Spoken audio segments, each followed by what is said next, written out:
Alright guys, so I got another RTF here from HGLRC. This is the Petrel 65, so it's a ready-to-fly kit. Comes with everything, in this case your goggles, your controller, and the drone itself. So I did a review on the Petrel 75 ready-to-fly kit maybe like a month and a half ago. This is the 65mm version, so it's a slightly smaller drone. So if you want to get something a little bit smaller, you can fly more indoors, not necessarily outdoors. This is the kit for you. I'm going to go ahead and, I already did the that other video, so you want to check that out. That's probably linked down in the video description. But basically, in this kit here, as you can see, got your controller, goggles, and the drone, and you get a bunch of accessories here. So we'll pull everything out. We'll take a look at everything. Okay, so I just pulled everything out of this little side pocket here that's got a zipper. It's got a whole bunch of stuff inside. So you got a USB-C cable. This is for charging up the goggles. Get a prop removal tool. This is for taking the props on and off the drone. Get a right-angled USB adapter probably for the drone. I think the USB cable, the USB port might be a little bit difficult to get to. Some spare screws here and a screwdriver.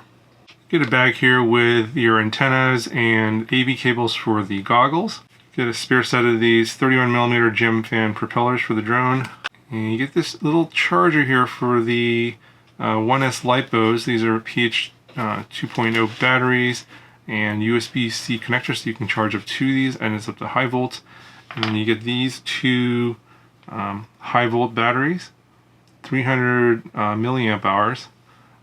So they look like this. Get a whole bunch of documentation here. So you got instructions for the goggles, instructions for the T8 Lite, the controller, a little diagram on how the props should go back on. This is the documentation on the flight controller. And this is the manual for the whole RTF and how everything goes together. So one side is in Chinese and the other side is in English. And basically it's just 3 pages of instructions. So I'll just show you a little insert here of what they are. So basically you have a summary here of what the buttons on the goggles do. And over here are the functions for the controller and how to arm it and turn the buzzer on, etc. So this is the Radiomaster T8 Lite. This is the controller. I will link the video to this down in the video description.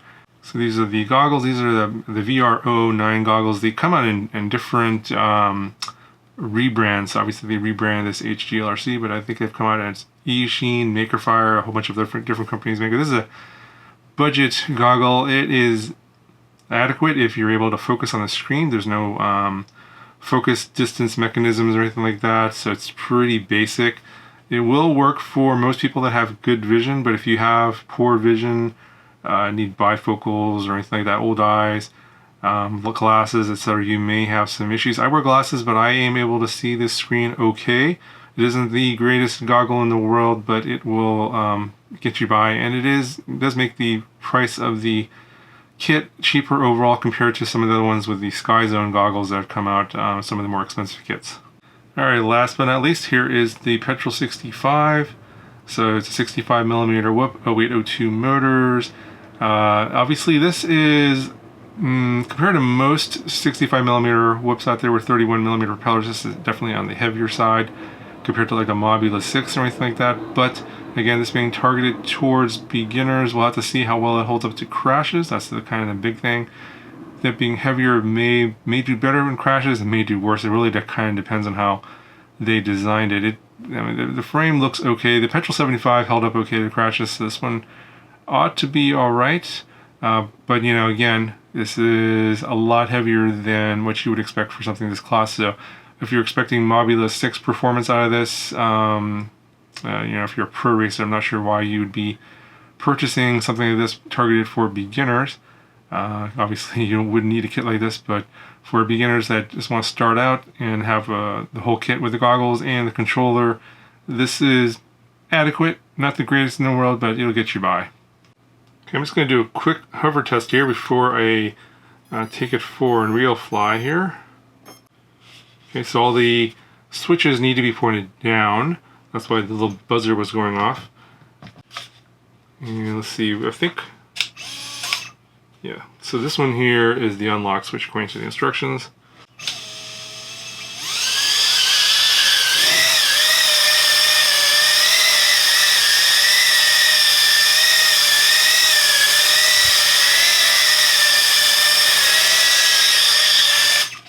Okay, yeah, it flies. I'm not exactly sure what mode that is in. I didn't read the instructions fully. But yeah, I'll figure it out. I'll take it for a fly around and I'll give you my thoughts on it. Alright, so some short flights here for the Petrel 65. Just flying it indoors.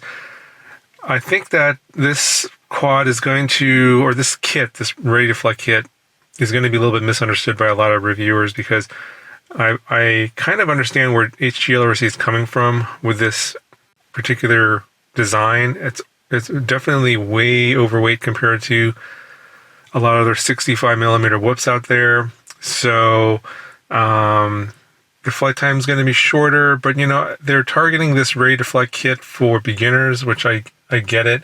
You know, they're going to crash a lot, so they probably want something that's not going to just snap into two pieces on their first, you know, few crashes.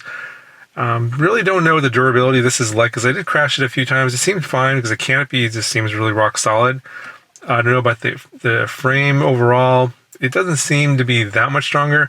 I think the extra weight's coming from the larger camera and the video transmitter.